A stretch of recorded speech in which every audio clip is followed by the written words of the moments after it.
Bonsoir à tous. À la une de ce journal, après une année de crise sociopolitique et difficultés économiques, les perspectives sont loin d'être rassurantes en 2021, malgré l'annonce de l'inauguration des 38 premiers kilomètres de l'autoroute Edé-Akribi prévue en octobre prochain, la multiplication des projets structurants inachevés et les incongruités dans la stratégie nationale de développement sont loin de rassurer des experts qui estiment que cela pourrait hypothéquer la relance de la croissance. Quelles sont les orientations présidentielles? Que valent-elles selon l'analyse des experts en économie et des politiques? Vous les écouterez au cœur de ce journal. La pression américaine monte sur le gouvernement camerounais et les groupes armés séparatistes. Une nouvelle résolution adoptée par le Sénat américain exigeant le cessez-le-feu sur le théâtre de la crise anglophone et demandant à l'administration américaine de mettre sur pied des sanctions ciblées à l'encontre des ministres du gouvernement camerounais et des leaders des groupes armés séparatistes reconnus coupables des exactions sur le théâtre de la crise anglophone. Nous en parlerons dans la page internationale du 20h.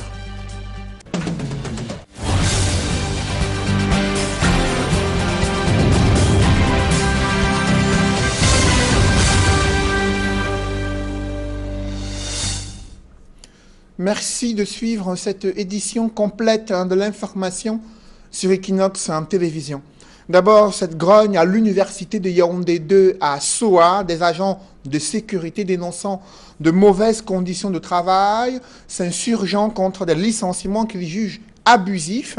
Ils ont organisé un sitting ce lundi au campus de l'université de Yaoundé 2 à Soa. D'autres précisions avec Ike Cyril et Emmanuel Diop. Début d'année 2021, sur fond de grève à l'université de Yaoundé 2 à Soa, des agents de la police universitaire ont investi l'entrée principale du campus afin de crier leur mal-être. Nous pleurons, nous souffrons. Regardez le nombre de familles qui sont en... Je ne sais pas, je n'ai pas de mots. Je ne sais pas qui va encore payer l'école à mes enfants. Je souffre. Au dit des grévistes, la situation est calamiteuse. Les pensions à la CNPS ne sont pas reversées, alors même que les conditions de travail sont des plus difficiles. Depuis 2018, quand on m'a recruté à l'université, je n'ai jamais eu une pension de la CNPS, mais on me coupe l'argent tous les mois. Les primes d'été qu'on sort, on ne reçoit pas. Même les tenues que vous voyez que l'on porte là, c'est nous-mêmes qui achetons nos tenues. La dernière fois qu'on a acheté les tenues, c'était en 2018 quand on crée. Ça fait 2 ans aujourd'hui, même la tenue, on ne nous donne rien. On donne le froid, nous sommes là chaque jour que j'ai créé. Les agents de sécurité de l'université de Yaoundé 2 disent avoir auprès du recteur, du PCA de l'université, du ministre d'État, ministre de l'Enseignement supérieur, du Premier ministre et même du secrétaire général de la présidente de la République. Mais rien n'y a fait. Les carottes ont été définitivement cuites lorsqu'un nouveau recrutement a été effectué, mettant hors jeu de facto les anciens agents de la police universitaire. On nous a demandé de refaire les dossiers. Quand on refait les dossiers, on se rend compte qu'à la suite de la liste qui a été déposée, on a révoqué 116 éléments. C'est pourquoi nous sommes donc venus demander au recteur que mais pourquoi vous ne voulez pas reconduire notre contrat et prendre les nouveaux alors que nous sommes des anciens, normalement qu'on pouvait peut-être essayer d'arranger la situation progressivement. Près de 116 éléments de la campus police sont aux abois. Assis à même le sol, les mains sur la tête, ils attendent l'arrivée du recteur de l'université de Yaoundé 2. Depuis le matin, on attend le recteur n'est pas là. Donc c'est pourquoi nous sommes là assis, dans la colère, dans le désarroi, et on essaie à quel sens se vouer. Que le recteur regarde notre statut, qu'il nous intègre ou bien il nous paye nos indemnisations, on se sépare. Faute de recevoir la prime de bonne séparation, les grévistes comptent poursuivre le sitting. Tant que la situation n'est pas résolue, on va faire un sitting ici jusqu'à ce que ça soit résolu. Donc c'est un peu ça. On va s'asseoir ici jusqu'à qu'il pleuve, qu'il neige. On va s'asseoir ici. Nos tentatives de rencontrer les responsables de l'université de Yaoundé 2 sont restées vaines. Ce lundi était jour de repos pour le personnel administratif, nous a-t-on fait savoir. Parlons de la rentrée du deuxième trimestre, post-Covid-19. Les mesures barrières sont-elles encore respectées dans les établissements scolaires publics? Dans la ville de Douala, nos reporters s'y sont rendus, Farel Bounia et Kediara. Reportage. Après des congés du premier trimestre, riches en couleurs et en festivités, les enfants ont repris très tôt ce matin le chemin des classes pour aborder le deuxième trimestre, défini comme l'un des plus rigoureux. Au lycée d'Aquanor, à Bonamoussadi, la routine imposée par la pandémie à coronavirus est toujours d'actualité. Port du cache-nez obligatoire, utilisation du thermoflash pour la température et enfin l'incontournable gel hydroalcoolique pour la désinfection des mains. Pour ce qui est de la protection des enfants au sein de l'établissement, la proviseure explique. Nous continuons à faire en sorte que chaque bâtiment ait des seaux robinets qui peuvent servir, n'est-ce pas, pour le lavage des mains. Les points d'eau sont également là pour les élèves, pour qu'ils puissent se laver les mains de manière régulière. Et à cela, nous contrôlons, n'est-ce pas, le port du masque dès la prise en main le matin à 6h45 au niveau du portail. Dans les salles de classe, il n'est pas toujours évident de contrôler le port du masque chez les enfants qui l'enlèvent de temps à autre pour prendre de l'air frais. Mais pour ce qui est du reste de mesures, les encadreurs veillent scrupuleusement à leur respect. Ici, au niveau du secteur, on met les seaux pour laver les mains et de temps en temps, on est derrière eux pour les rappeler ce qu'ils doivent faire. Déjà en classe, comme vous voyez, ils sont déjà distants les uns des autres. Mais chaque fois, comme sont les enfants, et ici particulièrement sont les enfants de 6e, il faut être derrière chaque fois pour les rappeler, laver les mains, utiliser les gels, respecter la distanciation. Les enfants, après les congés, il faut toujours tout recommencer. Donc il faut être là derrière eux pour donner les conseils et les sensibiliser. Donc nous procédons constamment à la sensibilisation pour qu'ils prennent conscience. Au-delà du respect des mesures barrières, le premier jour de classe a marqué le début effectif des cours au lycée d'Aquanor. Dans cette salle de 3e espagnol, les enfants en pleine forme taquinent leur enseignante d'espagnol.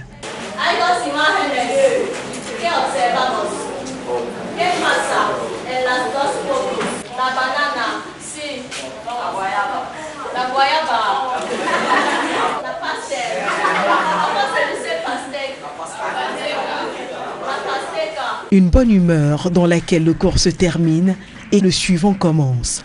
Ce lundi étant jour de rentrée, les enseignants de l'établissement seront en réunion mercredi prochain avec leur proviseur afin de définir les priorités propres à ce trimestre. Au cours des assemblées générales de début de trimestre, nous faisons généralement le bilan du trimestre précédent et nous donnons des recommandations aux collaborateurs et aux enseignants pour que chacun puisse, n'est-ce pas, faire en sorte qu'il achève ses programmes. De quoi permettre aux élèves en salle intermédiaire d'acquérir toutes leurs notions et aux enfants en salle d'examen d'obtenir le diplôme à la fin d'année. Et ce bilan du premier trimestre de l'année scolaire en 2020-2021 est inquiétant. Selon des enseignants rencontrés à Bouda, dans la région de l'Ouest, il y a des faibles performances scolaires observées chez des élèves durant le premier trimestre. Faibles performances liées aux difficultés d'adaptation au système du mi-temps scolaire dans plusieurs lycées à Bouda, dans le département des Bamboutos. C'est le constat que font Raphaël Tcheko et Nadine Yambou dans ce reportage. Au premier jour de rentrée scolaire pour le compte du deuxième trimestre au Cameroun, des élèves du lycée technique de Bouda, tout comme au lycée bilingue, ont eu de la peine à s'adapter au système de mi-temps durant le premier trimestre. Plusieurs d'entre eux n'arrivaient pas à suivre les cours à cause de la chaleur et de la fatigue. Sorti à 12 heures, dans le soleil et tout, ça gênait un peu. Et quand tu vas apprendre à l'heure là, ça n'entre pas vraiment. Et quand le professeur explique le cours, Donc c'est comme si on ne comprend pas vraiment comment ça se passe. Le système de mi-temps n'a pas été du tout facile puisque malgré le soleil aussi et quelques petits dérangements, c'était pas facile. Les mêmes difficultés qu'ont éprouvées les élèves ont également été vécues chez les enseignants et les chefs d'établissement scolaire.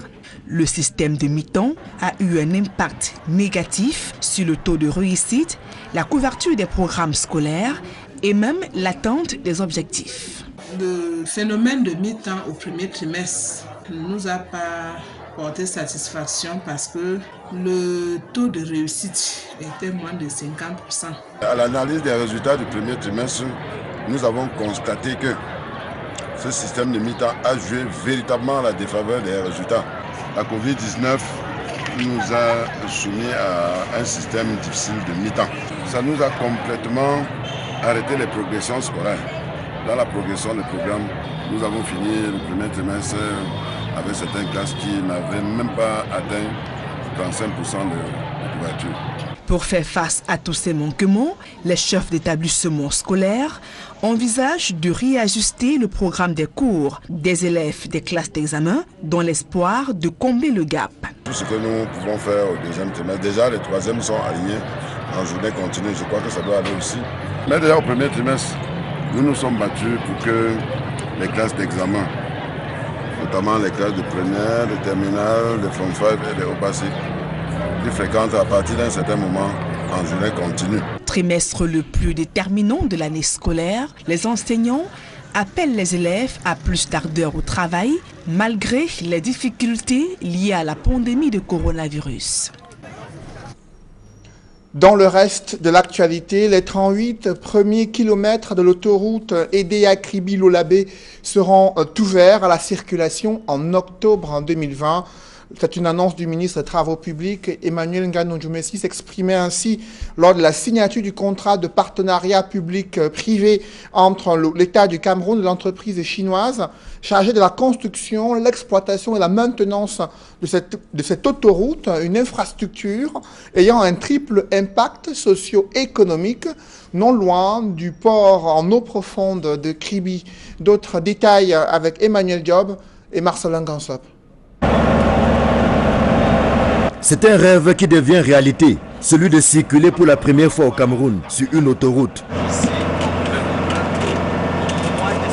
Plus que quelques mois et les 38 premiers kilomètres de la première phase de l'autoroute Edea-Kribi-Lolabé seront ouverts officiellement à la circulation. Le gros du travail a déjà été fait et il ne reste plus que quelques finitions. Je peux vous dire que les travaux de construction sont achevés. Mais une autoroute, ce n'est pas seulement une chaussée, ce sont les équipements de fonctionnalité, ce sont les équipements d'exploitation. Vous êtes là sur un site de péage. Il est plus grand qu'un terrain de football, vous le voyez. Alors, sur ce site seront aménagés des équipements d'exploitation, je l'ai dit, et de fonctionnalité pour que notre autoroute, notre première autoroute, soit mise en circulation dès le mois d'octobre prochain. Au plus tard, nous allons y veiller.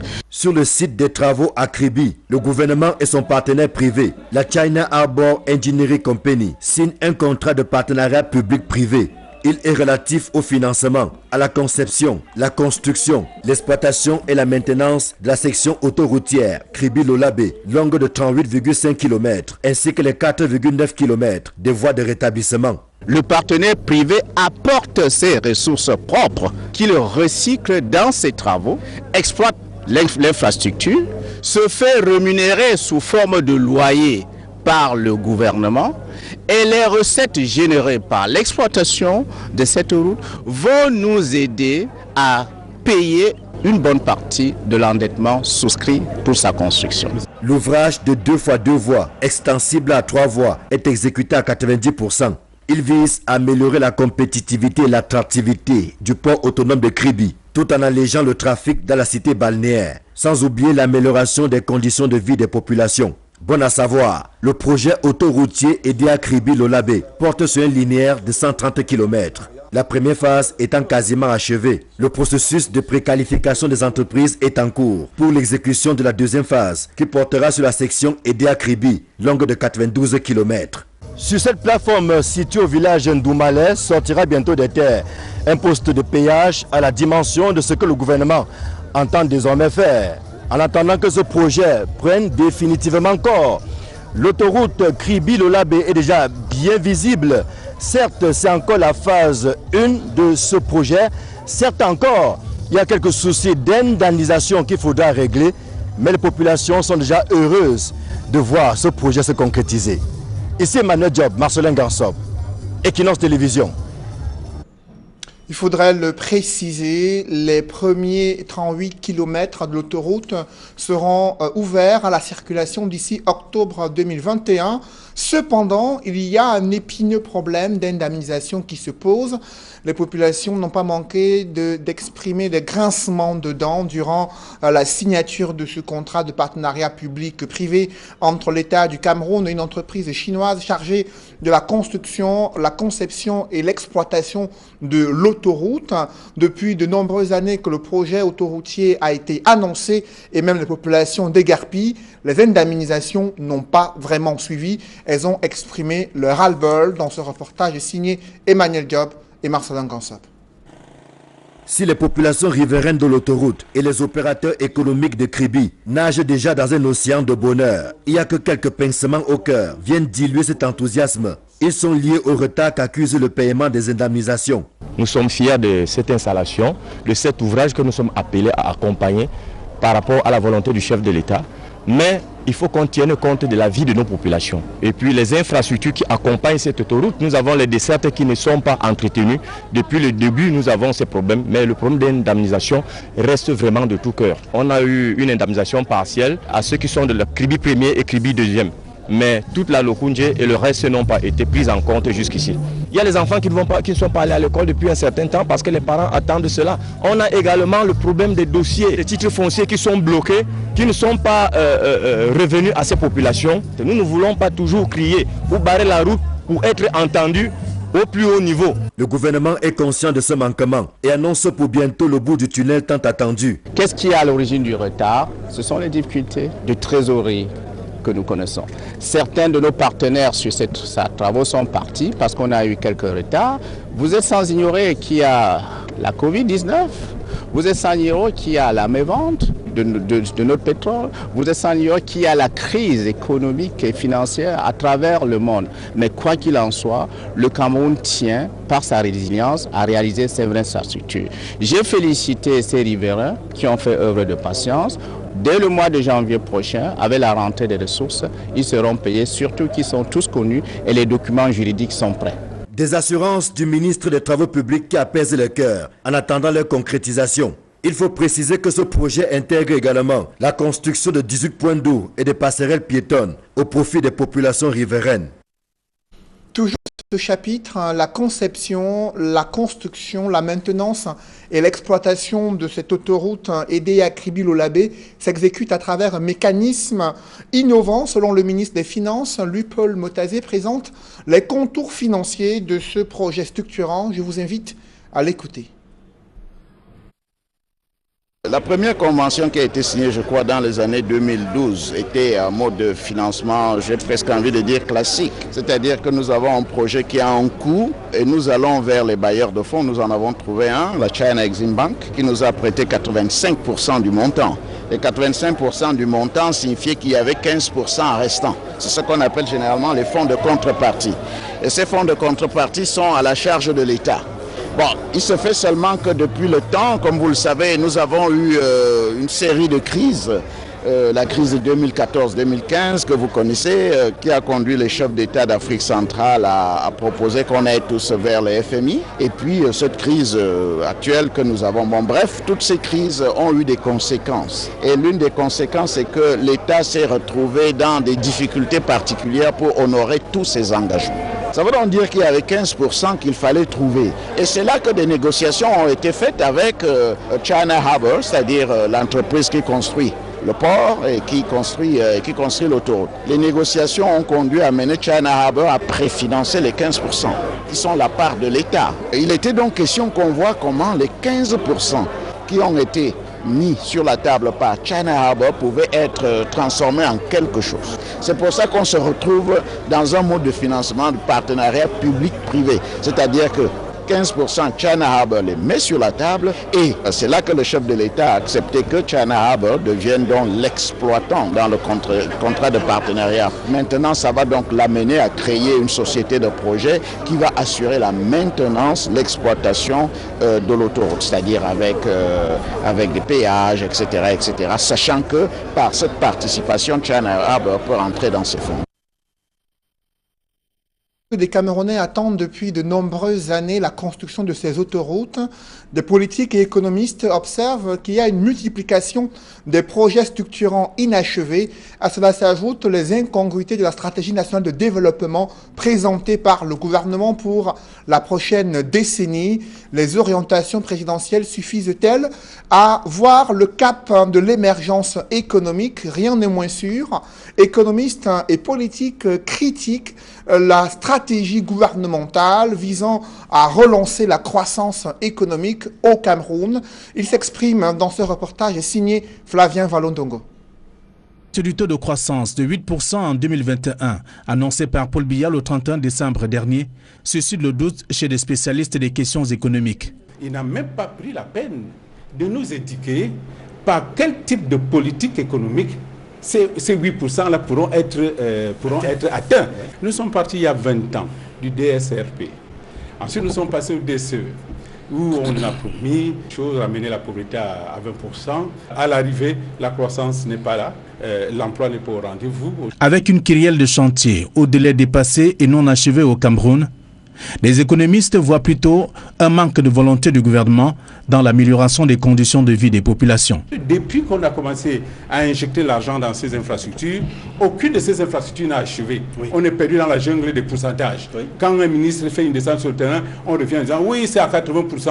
On ne dit pas que c'est à 80%, mais à 100% de consommation du budget. Par contre, il y a qui pensent que le changement attendu ne peut être réalisé que si le secteur public et privé se mettent ensemble et avec des personnes engagées. Le secteur public doit jouer son rôle, ainsi que le secteur privé. Les deux vont de pair. Il faut urgemment transformer l'appareil de l'exécution étatique en un bataillon d'intervention rapide économique. Nous pouvons croire que les choses vont changer. Le Cameroun qui croupit sous le poids des fléaux ne peut voir son économie prospérer et surtout atteindre les 8% que si la santé et la paix sont au rendez-vous.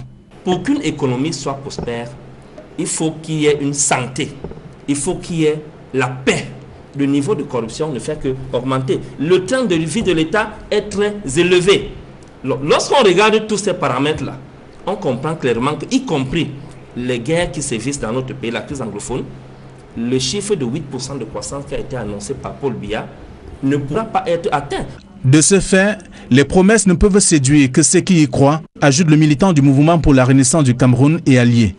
Pour le Social Democratic Front, le régime de Yaoundé excelle dans des promesses pour davantage annihiler le peuple. On dit Lompanga, on dit Meking, on dit Mevele.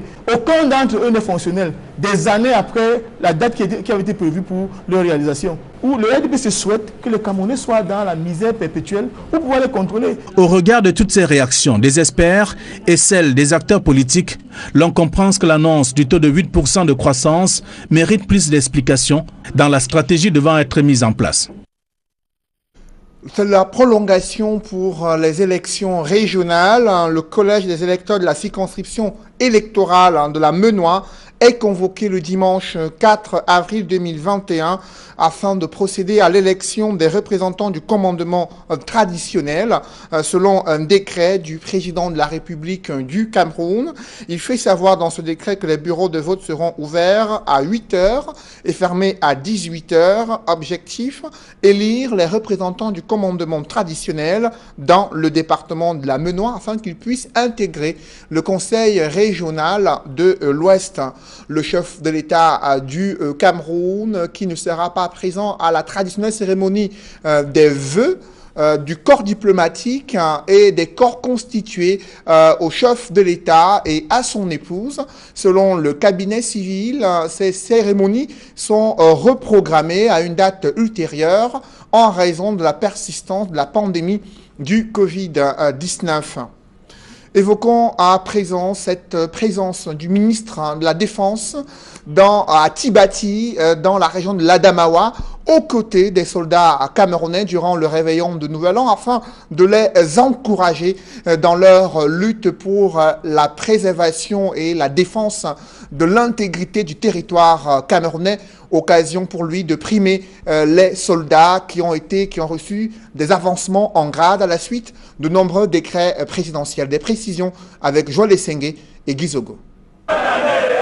La tradition du réveillon de fin d'année entre le ministre de la Défense et les soldats de l'armée camerounaise s'est déportée à Tibati dans la région de la Damawa. Tout a commencé le 31 décembre avec l'arrivée de Joseph Betty à Somon dans cette localité, ce qui a provoqué la joie démonstrative des jeunes de cette ville qui voyaient pour la première fois 2 hélicoptères y atterrir. Après les honneurs militaires rendus au ministre de la Défense, la salle des fêtes du 33e bataillon d'infanterie motorisée a accueilli Joseph Betty à Somon et ses hôtes. Le rituel du discours du chef de l'État observé, place a été faite aux festivités avec beaucoup d'ambiance et d'agape au programme.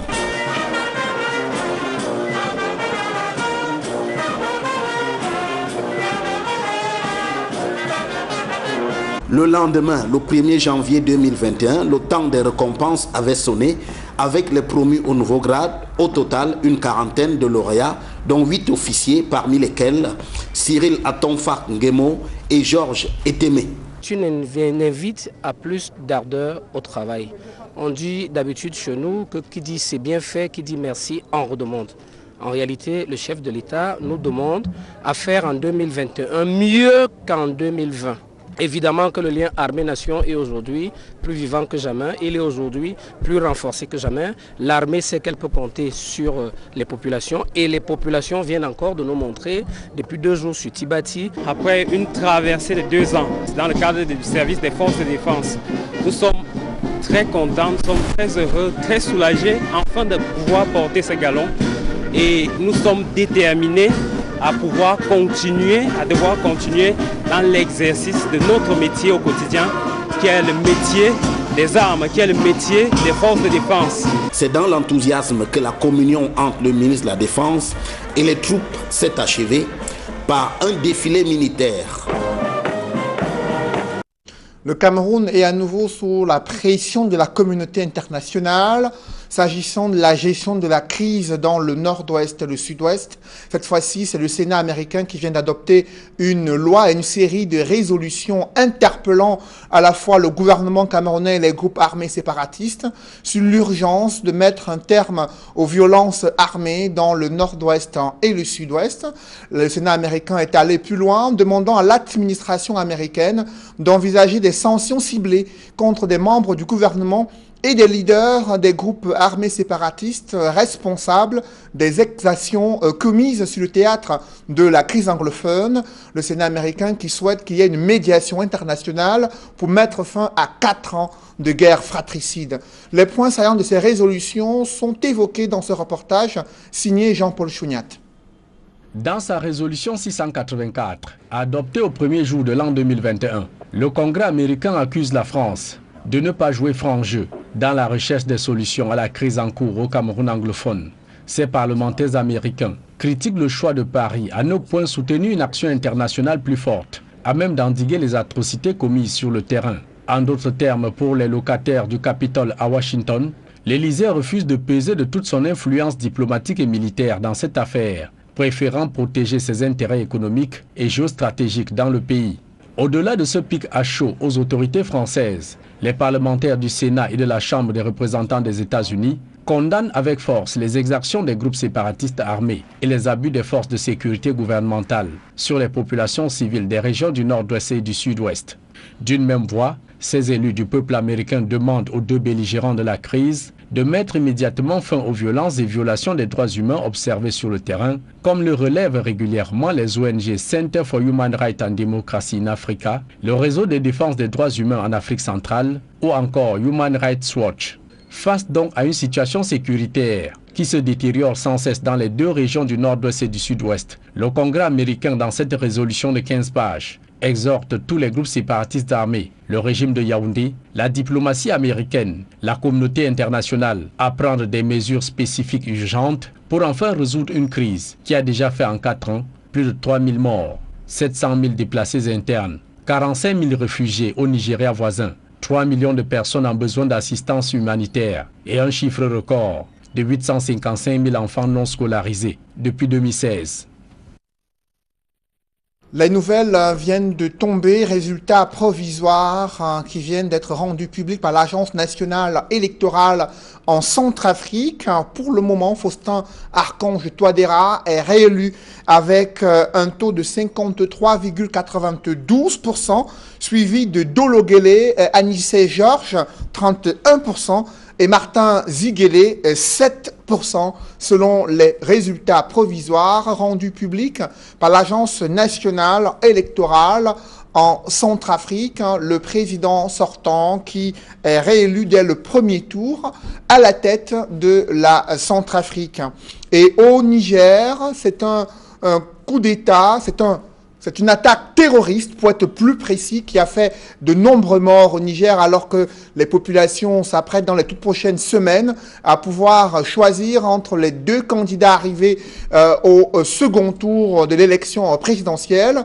Pendant ce temps, aux États-Unis, la presse américaine révèle comment Donald Trump, président sortant, a essayé de tricher dans un État afin d'obtenir des suffrages qu'il ne méritait pas pour passer devant Joe Biden. La mouture internationale est signée Gladys Sidi.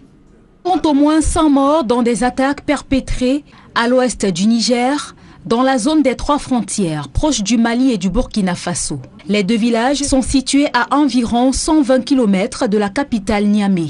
Les autorités parlent de 2 colonnes de centaines de terroristes venus à moto. Ce raid serait une vengeance suite à la mort de 2 éclaireurs des groupes tués par les éléments d'autodéfense des villages attaqués. Une délégation officielle menée par le Premier ministre s'est rendue sur place afin de soutenir moralement les populations. Selon des sources, tous les greniers de vivres des 2 villages ont été incendiés par les djihadistes. Le président nigérien Mamadou Issoufou a présenté ses condoléances aux populations dans un tweet et il a qualifié ces attaques de lâches et barbares. Même si ces attaques ne sont pas pour l'instant revendiquées, les groupes armés qui sévissent dans le pays sont pointés du doigt. Aux États-Unis, à moins de 3 semaines de l'investiture de Joe Biden, Donald Trump refuse toujours de concéder sa défaite à la présidentielle du 3 novembre dernier et semble bien décidé à tenter le tout pour le tout. Au cours d'un appel diffusé dimanche 3 janvier par le Washington Post, Donald Trump a demandé à un haut responsable de trouver les bulletins de vote nécessaires pour annuler sa défaite dans l'État de Géorgie. Il demande en effet de trouver 11 780 bulletins à son nom. La diffusion de cet enregistrement que la Maison-Blanche n'a pas souhaité commenter a immédiatement suscité une onde de choc à Washington. Dans le rang des démocrates, l'on dénonce le mépris de Donald Trump pour la démocratie. Le collège électoral a déclaré le 14 décembre la victoire aux démocrates avec 306 grands électeurs contre 232 au président sortant. Un score qui doit être certifié mercredi au Congrès en vue de la prestation de serment du 46e président des États-Unis le 20 janvier prochain. Et puis en Grande-Bretagne, la justice a rejeté la demande d'extradition du fondateur de Wikileaks, Julian Assange, vers les États-Unis. Le principal argument de la justice britannique est la préservation de la santé mentale du fondateur de Wikileaks. L'Australien souffre de tendances suicidaires et d'une forme d'autisme. Les procureurs américains ont immédiatement indiqué leur intention de faire appel de cette décision, ce qui signifie qu'en attendant, Julian Assange reste en détention provisoire. Les États-Unis l'accusent d'avoir conspiré avec Chelsea Manning, ancienne analyste militaire de l'armée américaine, en vue de divulguer, à partir de 2010, Plus de 700 000 documents classifiés sur les activités militaires et diplomatiques américaines, notamment en Irak et en Afghanistan. Les avis restent partagés sur Julian Assange. Ses partisans le décrivent comme un champion de la liberté de la presse et d'expression que de nombreux États voudraient faire taire, tandis que ses détracteurs le voient non pas comme un journaliste, mais comme un militant qui a fait le choix en 2016 d'aider la campagne de Donald Trump avec le soutien de la Russie. Mesdames, Messieurs, c'est la fin de ce journal. Merci de l'avoir suivi. Juste après cette édition de 20h, retrouvez Serge Alain Autou et ses invités pour le débrief du journal sur le plateau d'Equinox Soir. Serge Alain. Pas de cérémonie de présentation des vœux au couple présidentiel cette année au Cameroun. Selon le cabinet civil de la présidence de la République, ces différentes cérémonies sont reprogrammées à une date ultérieure. Le cabinet civil invoque la persistance de la crise sanitaire liée à la pandémie de Covid-19 pour justifier la déprogrammation de cet événement. Voilà, madame, monsieur, c'est dans l'essentiel d'Equinox Soir, deuxième partie. Bonne soirée à vous, Cédric. Je vous souhaite une bonne soirée, Serge Alain. Rendez-vous demain, 20h. Dans un instant, la suite, Equinox Soir.